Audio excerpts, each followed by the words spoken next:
Salut! Aujourd'hui, on va vous présenter un cours de conjugaison qui portera sur le présent de l'indicatif des verbes de premier groupe. À l'issue de cette capsule vidéo, on a fixé comme objectif général faciliter la conjugaison des verbes de premier groupe au présent de l'indicatif à partir de l'histoire de Sarah pour les élèves de la 5e année primaire. Et concernant les objectifs spécifiques de notre cours, l'élève doit être capable de connaître le présent de l'indicatif des verbes de premier groupe, appliquer les règles de la terminaison et les changements orthographiques, produire des phrases avec les verbes de premier groupe par l'utilisation du présent de l'indicatif.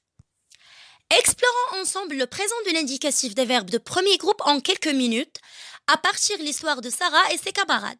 Ces personnages ressentent la faiblesse au niveau de la langue française.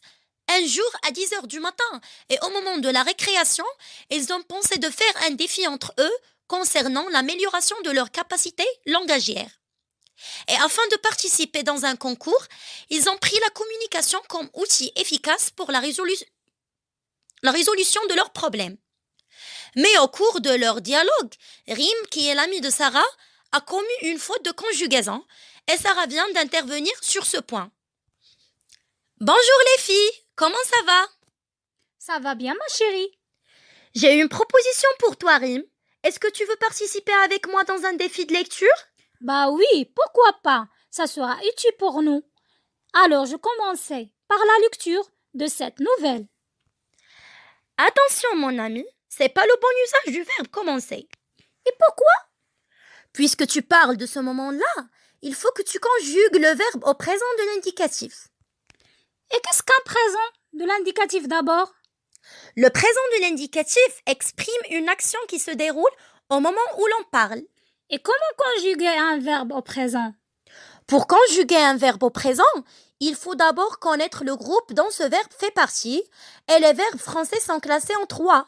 Les verbes de premier groupe qui se terminent par ER, sauf le verbe aller, les verbes de deuxième groupe qui se terminent par IR, et les verbes de troisième groupe qui n'ont pas une terminaison précise. Donc le verbe commencer est un verbe de premier groupe. Effectivement. Ah, maintenant j'ai compris. Et quelles sont les terminaisons du verbe de premier groupe au présent? Les terminaisons sont E, ES, E, ONS, EZ, ENT. Par exemple, je commence, tu commences, il commence, nous commençons, vous commencez. Created using Powtoon.